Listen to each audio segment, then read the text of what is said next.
कहां तक हो गया था समित? सर एसेंशियल और नॉन एसेंशियल अमीनो एसिड। ठीक है, दोनों के नाम लिख लिए थे ना? Yes sir. ठीक है। अब देखो configuration of amino acid. Configuration of amino acid.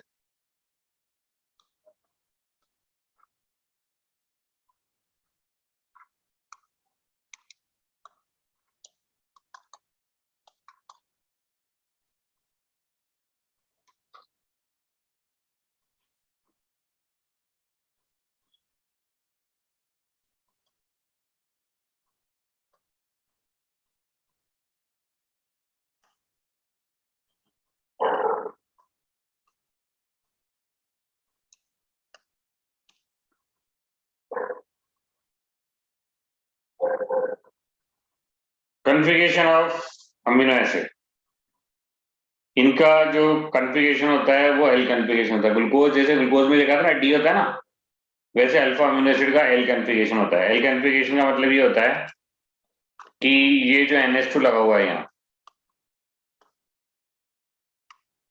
ये मैं क्या बना रहा हूँ, ग्लिसरॉल्डिहाइड बना रहा हूँ, ये अमीनो एसिड बना रहा हूँ। ये देखो, ये एल एलन है। कौन सा कन्फिगरेशन होता है इनका? L configuration. NH2 on right hand side.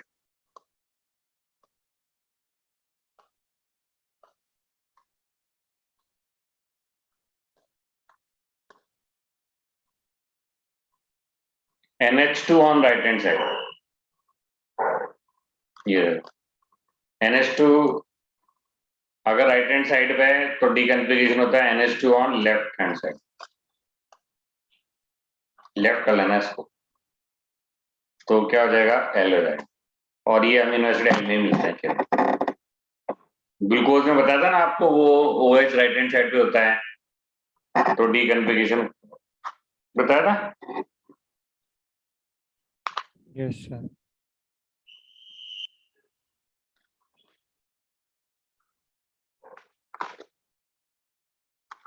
ठीक है।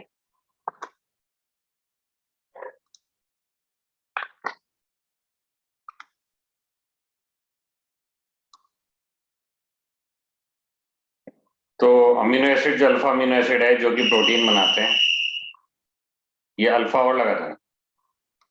Configuration of alpha amino acid, alpha की बात करेंगे हम, क्योंकि वही प्रोटीन बनाते हैं।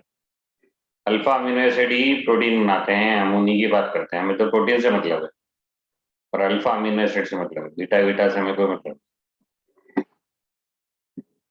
तो जो अल्फा अमीनो एसिड्स होते हैं वो सारे एल वाले होते हैं, मतलब NH2 उनमें लेफ्ट हैंड साइड पे होगा। ठीक है, आगे नेक्स्ट जो टॉपिक है वो है ज्यूटर आयन।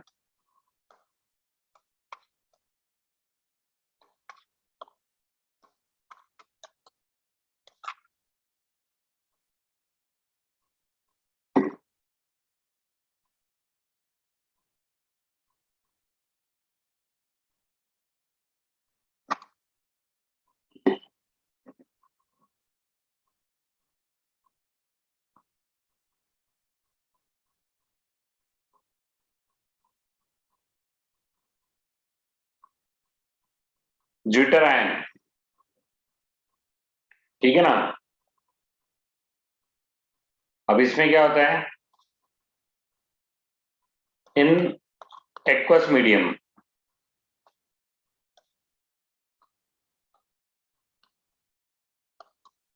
हम न्यूट्रल सॉल्यूशन की बात करें,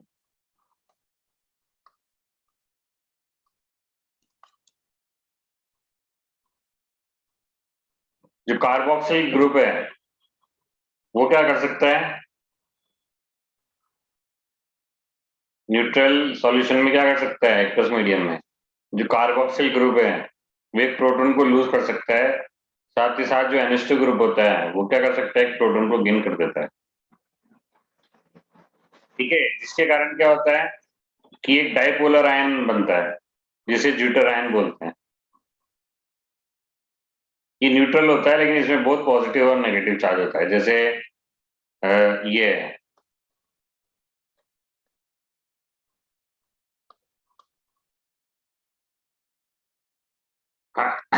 ये है आपका। तो क्या कर सकता है ये? न्यूट्रल में क्या करेगा, H प्लस दे देगा, जबकि दूसरा वाला H प्लस ले लेगा, क्योंकि वो एसिड है तो H प्लस देगा, वो बेस है तो H प्लस ले लेगा। तो ये डाइपोलर आयन बनता है।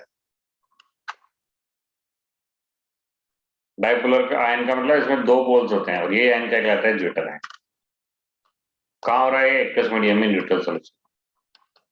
न्यूट्रल में ये होगा, एसिडिक में अलग चीज होगी, बेसिक में अलग होगी।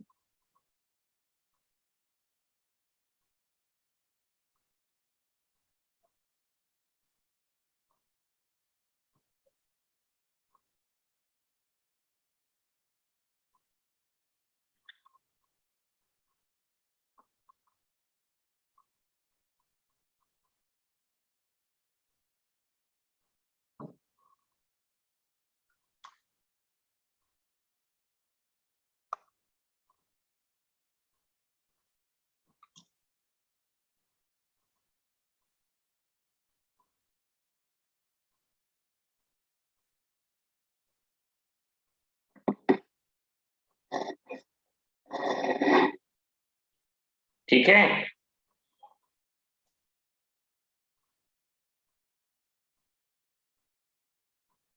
Yes sir. ठीक है, अब बताओ ये वाला पार्ट एसिड की तरह बिहेव करेगा, बेस की तरह करेगा? ये वाला पार्ट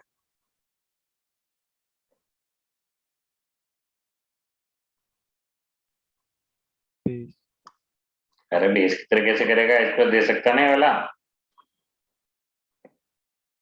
देख लो ना, H प्लस दे सकता है। अब ये वाला पार्ट एसिड की तरह बिहेव करेगा। पहले ये एसिड की तरह था, तो एसिड की तरह था तो इसने H प्लस दे दिया, तो अब ये बेस की तरह करेगा। ये वाला पार्ट अब बेस की तरह करेगा, क्योंकि अभी क्या कर सकता है, इलेक्ट्रॉन ले सकता है, H प्लस ले सकता है, तो बेस की तरह करेगा नहीं करेगा? और ये वाला पार्ट H प्लस दे सकता है तो एसिड की तरह करेगा नहीं करेगा? ये वाला लिख लो, बिहेव एज एसिड, और ये वाला पार्ट behave as base।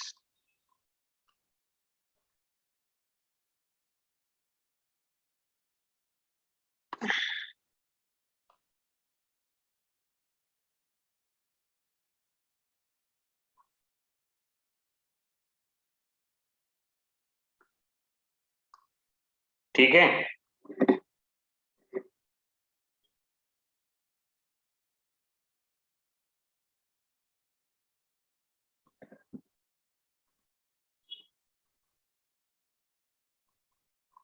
तो ये ओवरऑल ज्यूटर आयन जो है इलेक्ट्रिकली न्यूट्रल होता है, because zwitterion is overall electrically neutral.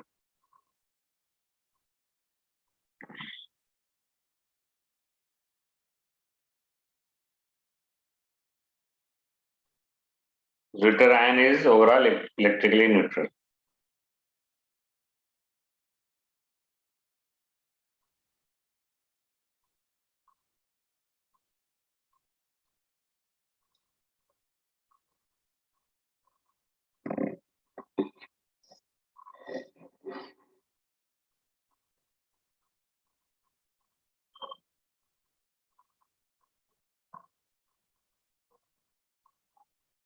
आगे लिखो, in zwitterionic form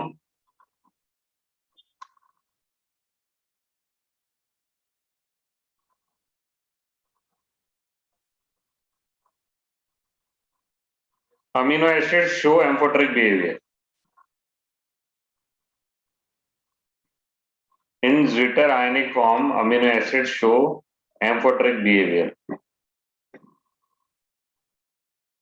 In zwitter ionic form, amino acids show amphoteric behavior, that is they react with both acid and bases।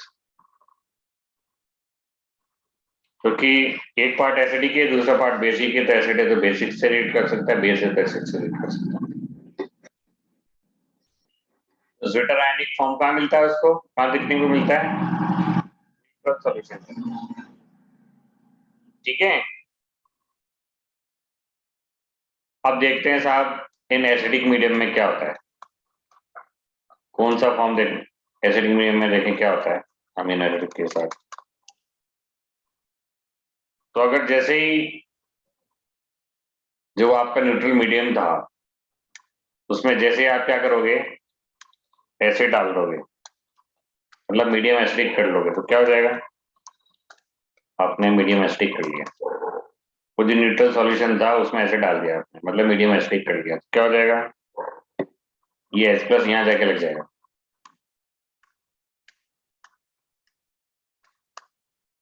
ये बन गया।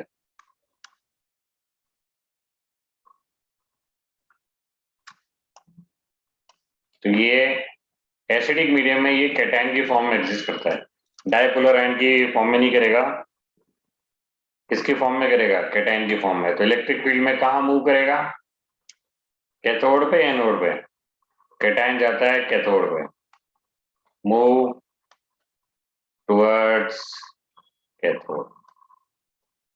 आया नहीं आया,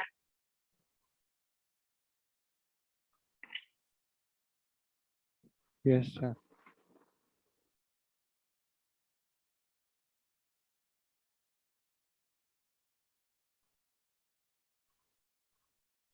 ठीक है।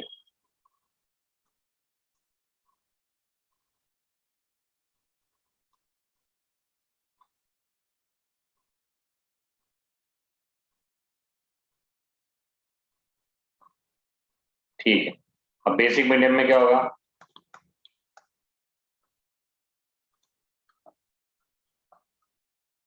मान लो आपके पास वो था क्या, न्यूट्रल आयन था, मतलब न्यूट्रल सॉल्यूशन था। अब आपने क्या कर दिया, इसमें बेस डाल दिया, तो ये ओ एच माइनस क्या कर लेगा, यहाँ से एच प्लस निकाल लेगा।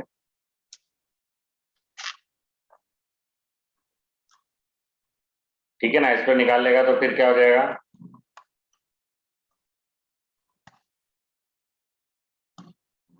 ये हो जाएगा।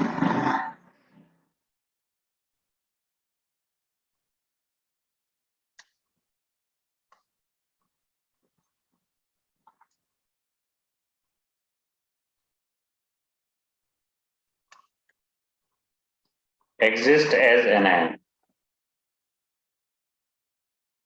ये मूव टुवर्ड्स, एनायन है तो मूव टुवर्ड्स एनोड इन इलेक्ट्रिक फील्ड। एनायन है तो ये एनोड की तरफ मूव करेगा इलेक्ट्रिक फील्ड के अंदर।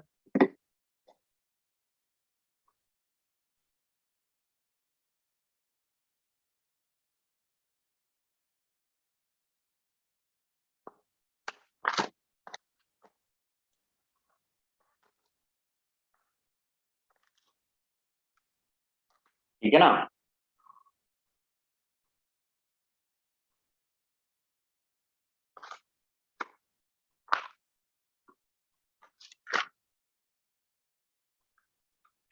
तो ये आपको पता लग गया कि जो अमीनो एसिड होता है वो न्यूट्रल मीडियम में कैसे एग्जिस्ट करता है, डायपोलर आयन के रूप में करता है जिसको ज्विटर आयन बोलते हैं। एसिडिक मीडियम में वो कैसे एग्जिस्ट करता है, कैटायन के रूप में, और बेसिक मीडियम में वो एनायन के रूप में एग्जिस्ट करता है। ठीक है ना, ठीक है। अब हम अमीनो एसिड तो हमने पढ़ लिया, अब हमको पढ़ना है प्रोटीन, क्योंकि प्रोटीन क्या होता है, पॉलीमर होता है अमीनो एसिड का।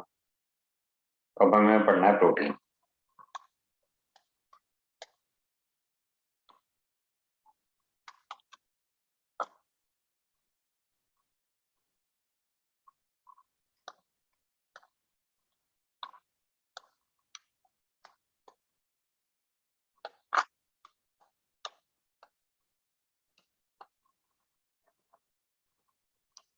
As we know, proteins are polymers of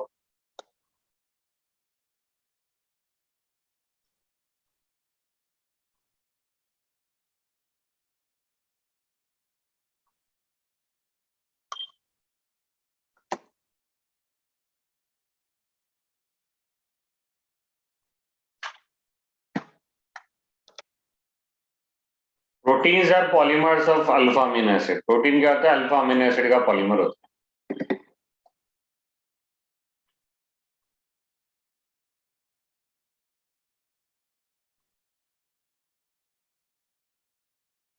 ठीक है। अब अमीनो एसिड आपस में कैसे जुड़ते हैं वो भी हम देखने वाले हैं।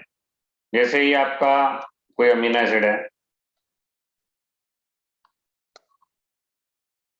ये अमीनो एसिड है,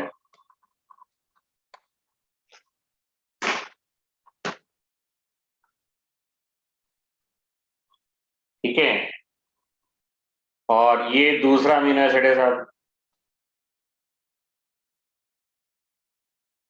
इसको मैं बोल लेता हूँ, ये आपके दूसरा अमीनो एसिड है।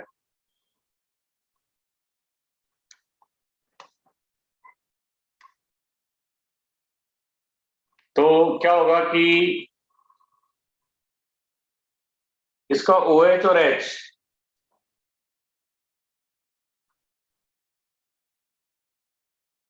ये वाटर मॉलिक्यूल निकल जाएगा, और जो बनेगा वो बनेगा पेप्टाइड लिंकेज। जो बनेगा वो क्या बनेगा? Peptide linkage. इसको बोलते हैं पेप्टाइड लिंकेज।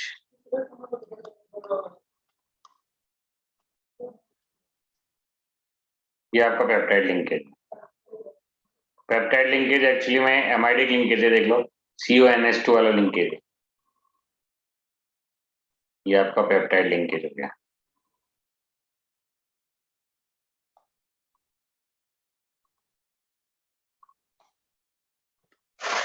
तो दो अमीनो एसिड आपस में ज्वाइन करते हैं तो क्या बना लेते हैं? डाइपेप्टाइड।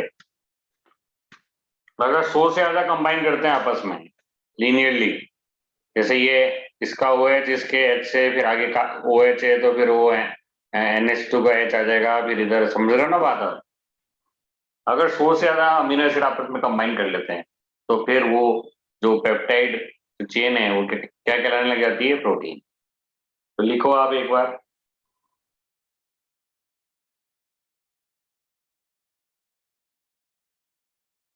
आवाज आ रही है क्या? Yes sir. ठीक है, लिखो, एक मिनट में कनेक्ट कर लो।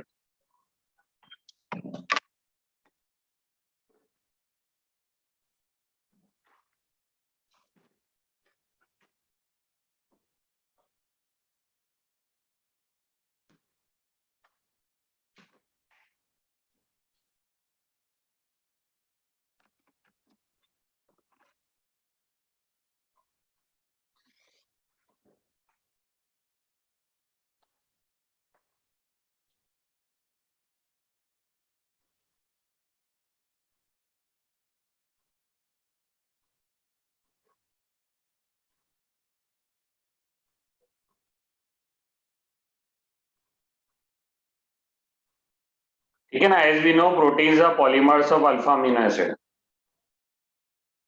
प्रोटीन्स किसका पॉलीमर होता है? अल्फा अमीनो एसिड का। देखो, amino acids are connected to each other. Amino acids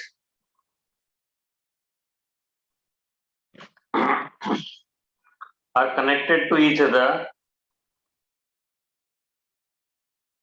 by peptide bond or peptide linkage. Amino acid are connected to each other by peptide bond or peptide linkage.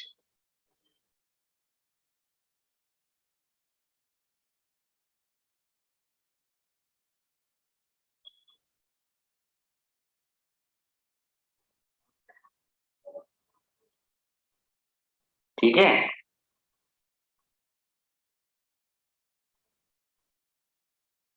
आगे लिखो। Peptide linkage is actually amide. Amide तो है ये। Peptide linkage is actually amide.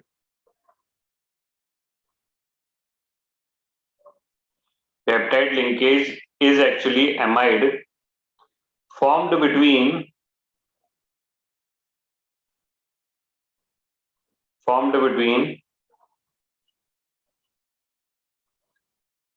NH2 of 1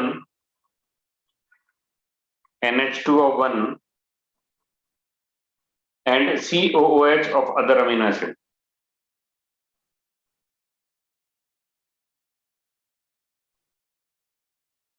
NH2O1 and COOH of other amino acid.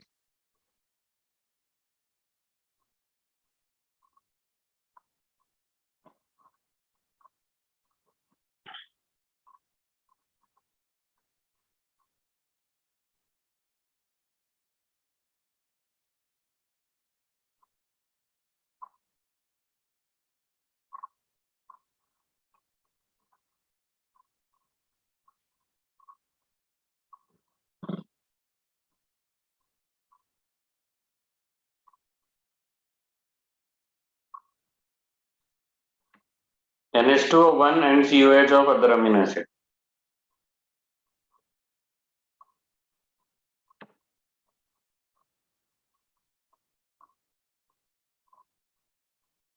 ठीक है, आगे लिखो।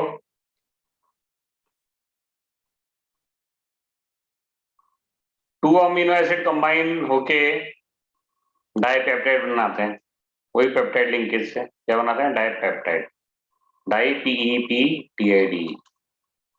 तीन अमीनो एसिड अगर कंबाइन हुए तो ट्राइपेप्टाइड बनेगा, वही पेप्टाइड लिंकेज से। तो तीन अमीनो एसिड क्या बनाएंगे, दो पेप्टाइड लिंकेज बनाएंगे, नहीं बनाएंगे, होने वाले भी बनाते हैं। समझ गए ना बात? तीन अमीनो एसिड दो पेप्टाइड लिंकेज बनाते हैं। जैसे ये अमीनो एसिड है, ये अमीनो एसिड है, ये अमीनो एसिड है, पेप्टाइड लिंकेज तो दो ही बनेंगे, एक तो ये बनेगा, एक ये बनेगा। आगे बात समझ में? समझ? Yes sir. ठीक है, अब देखो आगे। अगर 10 अमीनो एसिड हो जाए, 10 अमीनो एसिड, तो फिर वो पॉलीपेप्टाइड कहलाने लग जाती है। अगर 10 अमीनो एसिड आपस में कंबाइन, मिनिमम 10 अमीनो एसिड आपस में कंबाइन कर रहे हैं, तो ही वो पॉलीपेप्टाइड कहलाएगा। अगर अदरवाइज टेट्रापेप्टाइड, पेप्टापेप्टाइड और ऑक्टापेप्टाइड ये कहलाएगा। ठीक है, और अगर 100 और मोर अमीनो एसिड कंबाइन करते हैं तो ही वो पॉलीपेप्टाइड कहलाएगा।